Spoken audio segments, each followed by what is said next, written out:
என்னம்மா என் தர்ம பத்தினி, உங்க அக்கா பொண்ணு எல்லையம்மா கோயிலுக்கு போறாளாமே, இனிமே சகல் அங்கதான் பிரசாதம் பண்ண போறாரா? அவரு என்னமோ பண்ணிட்டு போறாரு, உங்களுக்கு என்ன?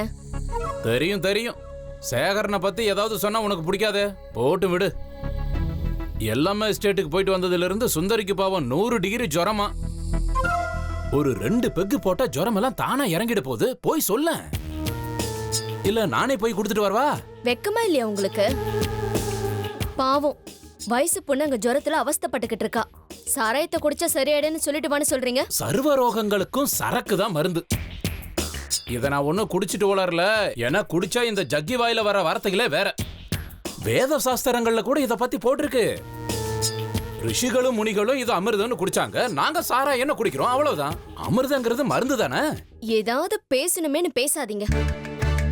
உங்க அறிவுரை ஒண்ணும் அவங்களுக்கு தேவையில்லை, அவங்களுக்கு என்ன பண்ணணும்னு தெரியும். தெரியட்டும் தெரியட்டும். ஆனா பொண்ணு பார்க்க போறோங்கிற சாக்குல அந்த வீட்டுக்கு வேலைக்கு நீ போயிட்டு வந்துட்டு இருக்காத என்ன? எங்களுக்கும் இங்க உங்க தேவை இருக்கு. ஊருகா அது இதுன்னு எனக்கு தேவைப்படும்ல. எல்லாம் உங்க கை கெட்டுற தூரத்துல தான் இருக்கு. என் மனசுக்கு என்ன தோணுதோ அதை தான் நான் செய்வேன். நம்ம உதவி எதுவும் அவங்களுக்கு தேவையில்லை. சுந்தரியை எல்லையம்மன் கோவிலுக்கு போய் மந்திரிச்சு கூட்டிட்டு வர போறாங்க. அட கடவுளே, மந்திரம் போட்டா மாம்பழம் கிடைக்காதுமா. நான் சொல்ற அமிர்தத்தை ஒரு சொட்டு அவளுக்கு கொடு, எல்லாம் சரியாகுதா இல்லையான்னு பாரு.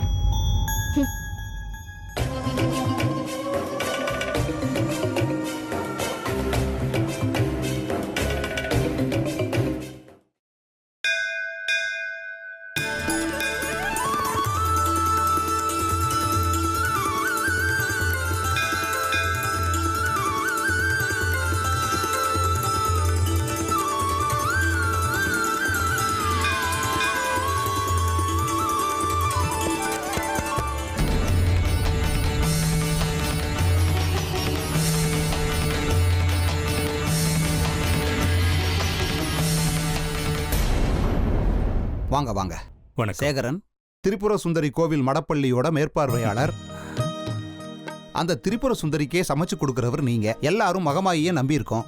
இந்த பக்கம் எங்க வழி தவறி வந்துட்டீங்க போல இருக்கு. இங்க பிரசாதம் பண்ற வேலையெல்லாம் எதுவும் கிடையாதே. நீங்க தப்பா புரிஞ்சுக்கிட்டு இருக்கீங்க. நான் இங்க வேலை தேடி வரலங்க. என் பொண்ணோட கனவுல எல்லையம்மன் வந்துட்டு போனாலாம். பாவம் பயந்து போயிருக்கா. கல்யாணமாக போற பொண்ணு உற்சவத்துக்கு முன்னாடியே கல்யாணம். அதனாலதான் அம்மனுக்கு ஒரு அர்ச்சனையை பண்ணிட்டு ஏதாவது தப்பா இருந்தா மன்னிச்சிருமான்னு வேண்டிக்கிட்டு போகலான்னு வந்திருக்கோம். எந்த அம்மனா இருந்தாலும் வேண்டிக்கிட்டா அவ கைவிட மாட்டா. நம்பினோர் கைவிடப்பட மாட்டார். உங்க பொண்ணு கொஞ்சம் நாத்திகவாதின்னு கேள்விப்பட்டேன், அதனாலதான் இந்த வார்த்தைய சொன்னேன். இவளுக்கு நம்பிக்கை இல்லாததால பாவம் நீங்க கஷ்டப்படுறீங்க. என்ன பண்ணாலும் பிள்ளைங்களை காப்பாற்ற வேண்டியது பெத்தவங்களோட கடமை. அதைத்தான் நீங்க செய்றீங்க. வாங்க.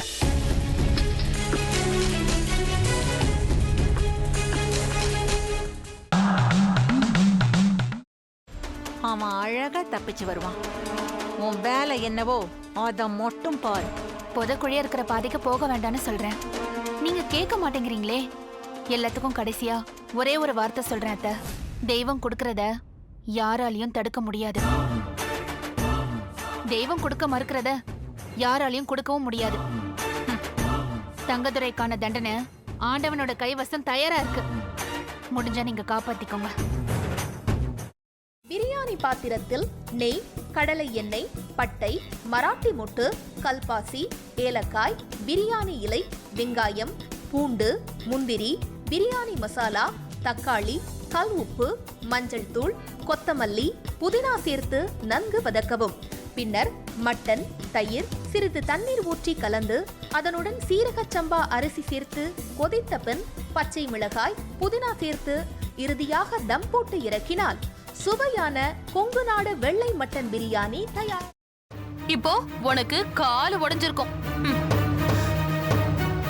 தனோ, பார்த்து சூதானமா நடந்துக்கோ.